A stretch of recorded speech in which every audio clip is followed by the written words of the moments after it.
Welcome, Taurus. This is Regina from Pacific Tarot, getting ready to do your new moon in Virgo reading. The new moon occurs on September the 2nd. Yes, we're already into September, and this new moon has a little bit of that back to school vibe. We're getting organized. We are clearing the decks, decluttering, uh, with the view to greater clarity regarding whatever decisions we feel pressured to make right now, whatever ways we're selecting and choosing our advancement forward. We are doing that with a view to let go of perfectionism. This is affecting you in the area of your children, your friends, the way that you find enjoyment and pleasure in life. So, uh, this is a general reading. It's not going to resonate with everyone. If you're interested in a personal reading, please check out the information in the description box below for my offerings. I appreciate your presence. Very important to the work that I do. So let's get started, Taurus, with your overall energy, the Hanged One.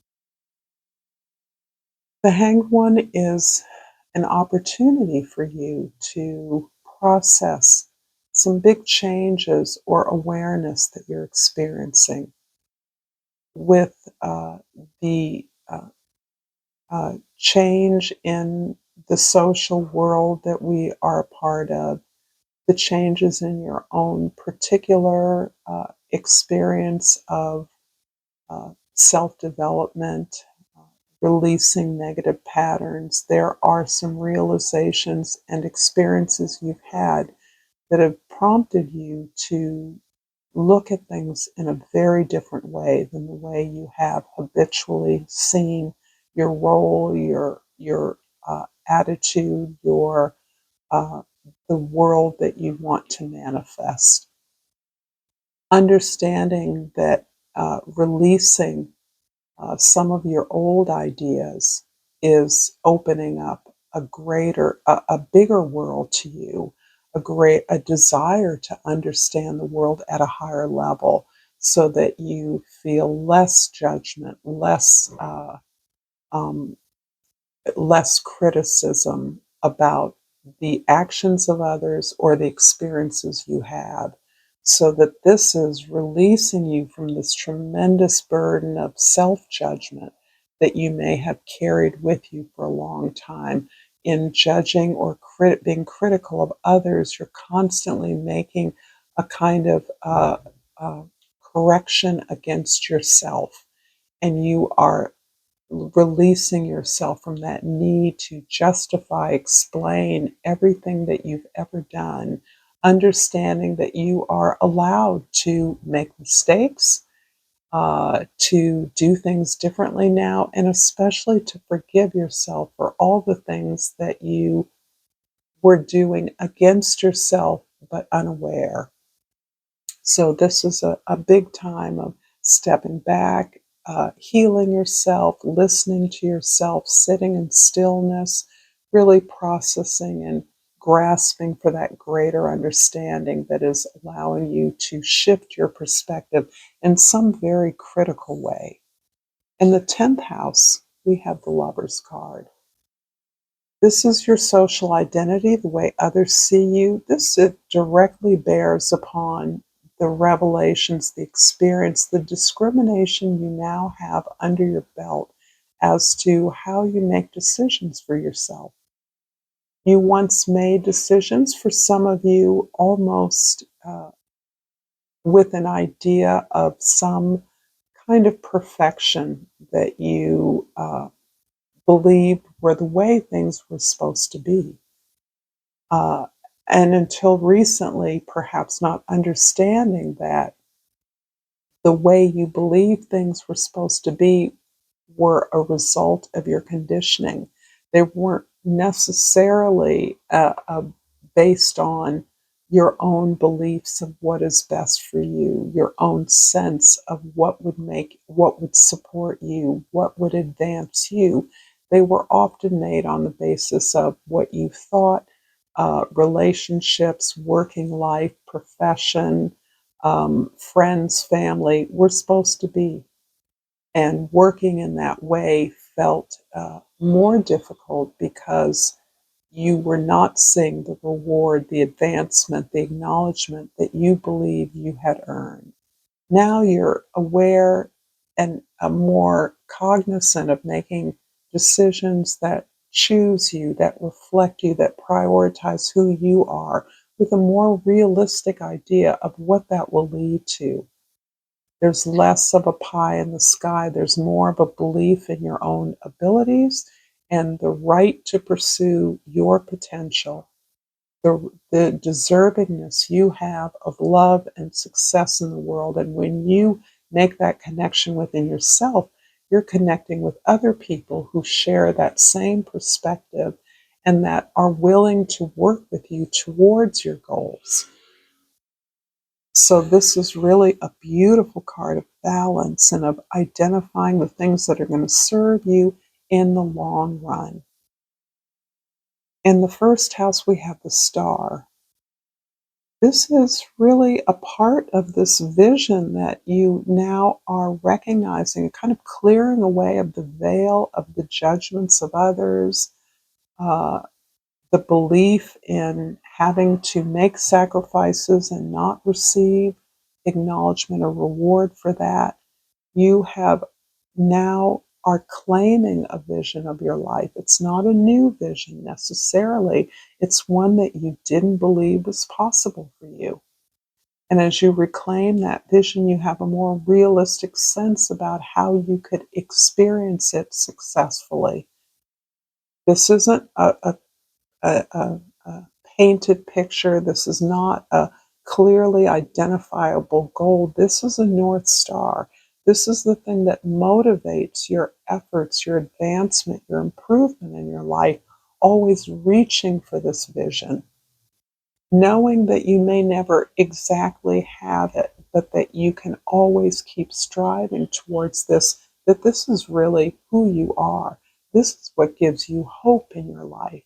This is what prevents against this despondency, the exhaustion that you've experienced perhaps in the past of trying to do everything right, trying to gather everything up on your own steam in a way that now gives way to this vision, this beautiful vision that allows you to express who you are and motivates you to keep reaching for that. In the fourth house, the Queen of Wands is describing your history, your family. The Queen of Wands is absolutely a tremendous amount of confidence that you have in your family, even in a conditioning or an upbringing or a family of origin that uh, you have never recognized, you have not recognized as contributing as much to your North Star as it has. This is you owning the confidence that you may have gained as a young person, despite the obstacles, despite the trauma, despite the difficulties, you were given a gift, and that was in some ways encouraged through your family of origin, and that built is the basis on which you can grow this vision of your authentic self, of your true expression, wherever you want to take it, wherever you're willing to put the work in to manifest that. But it's based in your family, your history. And when I say family, it can include chosen families, a family of friends, a family of colleagues, other students, whoever it is that stoked this aspiration that was seeded in your childhood, in your family.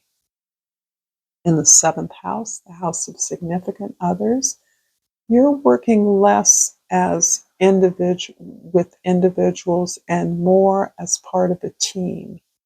You're looking at teams that can support your vision, teams that can create your security and safety, where you can creatively solve problems together by recognizing the strengths of other people and coming from a strength that is open to learning from others. So this is part of the sea change that you're experiencing, recognizing that everyone's in this together and that the common goals you share are the thing that motivates you to reach solutions that work for you and others. So you really are trying to change the way you even think about your significant relationships, recognizing the core of friendship, of heart, of connection in those relationships that is fundamental to their growth. The basis on which we build relationships with others you're now open to that. You now recognize the necessity of that. If this reading is resonating with you so far, Taurus, sorry,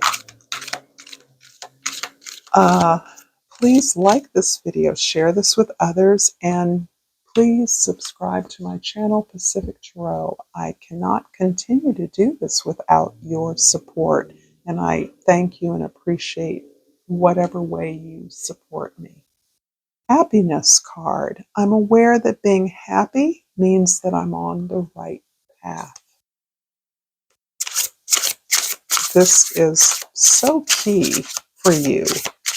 I believe that happiness is something that we gain in appreciation of as we mature.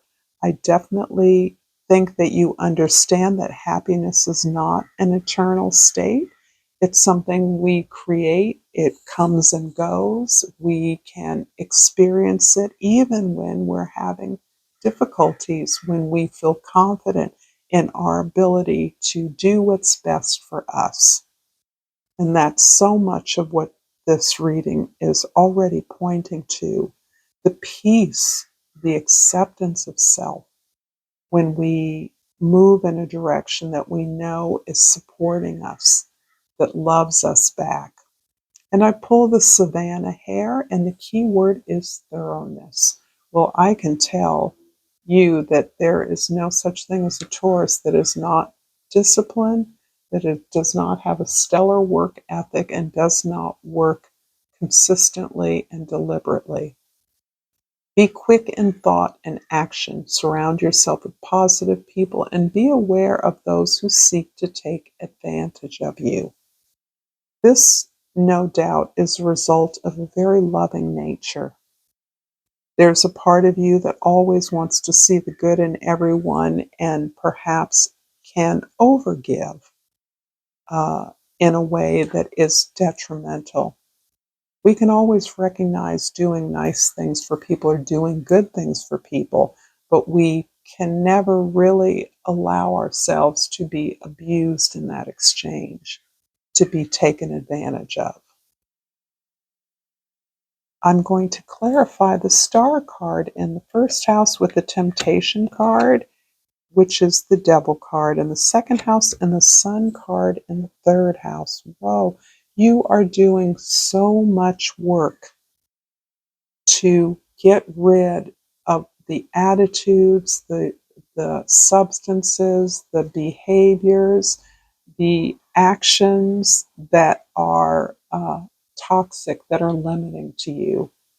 And that includes this realization and awareness that many of the things that you thought were supposed to be a certain way, the ways in which you tried to comply with someone else's idea of what you should do, even if it's just the socially conditioned norms that we all are exposed to throughout our lives, that is no longer allowed, that no longer centers you. You're replacing the list of things we're supposed to do, the way perfect is supposed to look in our lives, with the sense of being exactly who you are and loving it. Being completely relaxed in the fact that you know how to find joy and happiness in any circumstance because you've certainly been through the worst of it in your life. And you also know that things cannot turn out well. That can be a part of life, but you're protecting yourself by centering your own needs, centering your own expression, being joyful in what you can do and the resources that you do have. And this is something that you're communicating consistently to others, which can be quite a change from the way that you have communicated in the past. There is a tendency here to be critical of others, unaware, always listing an improvement they could make, when in fact you are more and more coming to a place of self acceptance, recognizing that you don't do or haven't done many of the things that you suggest other people do. And this is something that is helping you to be a better friend, a better connector, a better parent, a better support to others, is simply allowing yourself and recognizing the need for others to be themselves according to their own ideas, not according to our agenda. The Queen of Wands in the fourth house is clarified by the King of Water in the fifth house and the Queen of Water in the sixth house. There is a very solid partnership in your life. It can be with one of your children, it can be with a colleague from work or someone that you do work with.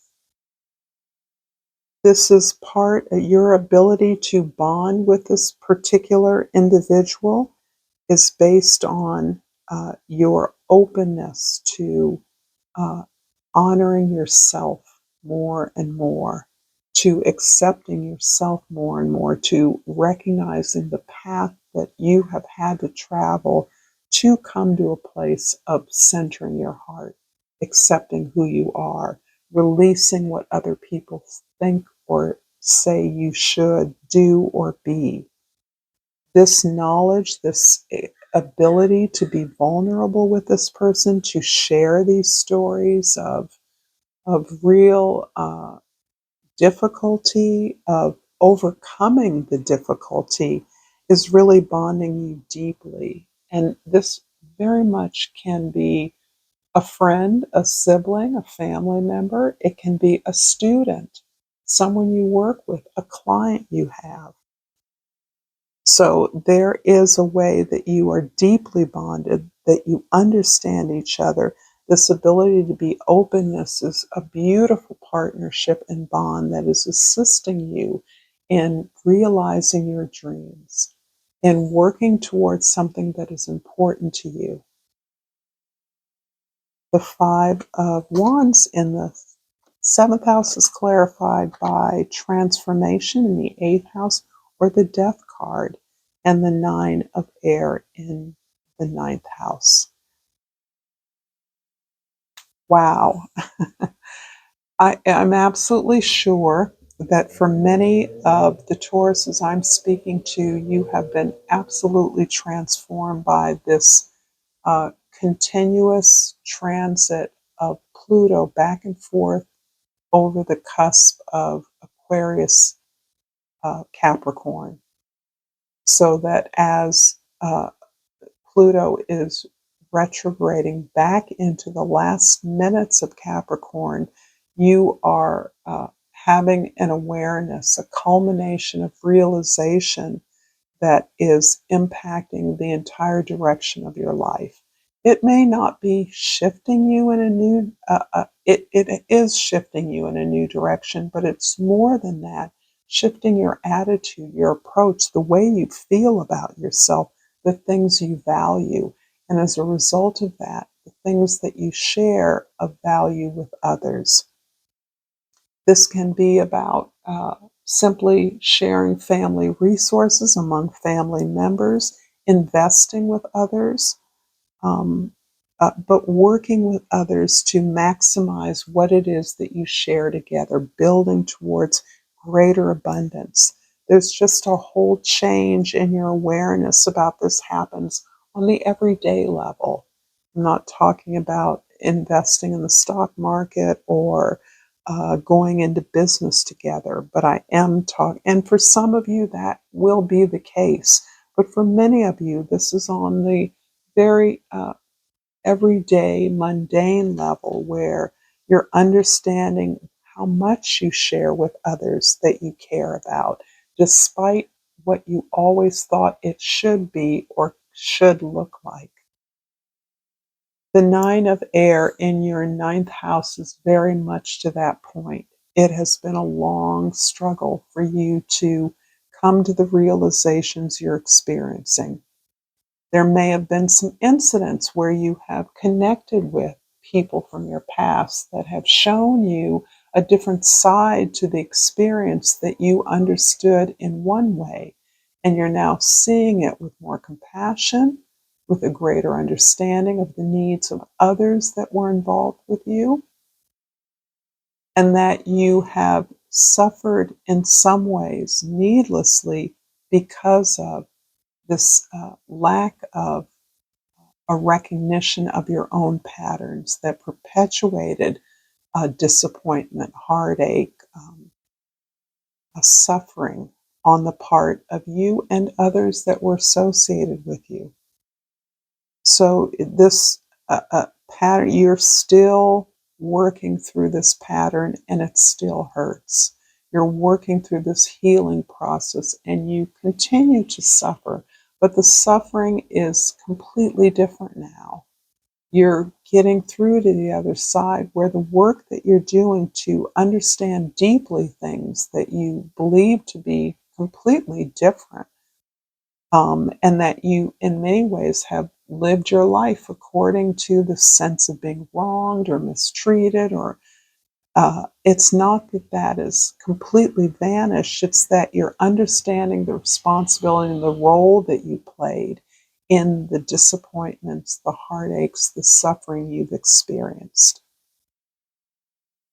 The Lovers here is clarified by the Strength card in the 11th house and the Magician in the 12th house. Wow. Not only do you have a plethora of higher arcana cards, but you also have uh, a divine couple. This is showing me how, at the personal level, you are healing yourself. You are honoring all aspects of who you are. You're looking at the difficult things as well as the things, the strengths and talents and the ability you have to overcome the suffering you've experienced. This is something that is helping you and aligning you with greater associations of people than you recognize that you were connected with before. You may be reifying or kind of revalidating connections with people from your past that you thought only meant harm to you, only caused you suffering. And you're now understanding and respecting that they had a need for love, for peace, for happiness, as well as what you feel these individuals denied you. It's not about forgiving others, it's about forgiving yourself at this point. You can accept that others are independent, moved on, have done what they've done to make their lives happier. But what you haven't experienced is the sense of uh, healing yourself, allowing yourself to understand that you did the best you could at the time, that you're allowed to make mistakes. You couldn't know all that you are now understanding and realizing. It took experience to gain this perspective. But what it is doing is putting you in the driver's seat of your life. And for some of you, this is the very first time where you're recognizing and seeing what you do has consequences. that you are the magician, the architect of your own life. You build it according to what it is you envision as possible for yourself. Your pursuit, your effort that you put into the things that you want, those are how you construct the life of your dreams. And you have the North Star leading the way, leading you through this incredible maze of awareness, realization, and understanding of your suffering and the choices you've made, unaware of the ways in which you may have been fueling unhappiness in your life. I'm going to finish this reading with a yogic path oracle, and I just feel so much incredible love and incredible power from you Taurians at this point. So much that I believe and feel you are living through with your ruling planet is Venus, the planet of love, of giving and receiving love. And I've pulled Shiva. Shiva's the dancer uh, in the world card. So I will look that up. Oops. God of destruction and rebirth. This takes me right back to the planet Pluto. You are truly on a yogic path. Shiva is referred to as the Adiyogi, the first yogi ever. He attained enlightenment and abandoned himself in an ecstatic dance atop the Himalayas. When his ecstasy went beyond movement, he became utterly still. People could not understand his switch between ecstatic movement and stillness and thought him mad. However, 7 students wanted to learn how he was moving past physical limitations. This is how he began teaching yoga. Shiva planted the seed of yoga into the human mind. Pulling Shiva represents moving past the limitations from your society, body, mind, or ego. It represents doing the inner work to evolve. It is also a call to service to teach others your wisdom so they too can become liberated. This incredibly moving reading I dedicate to my dear sister. So thank you all so much. Until next time, namaste.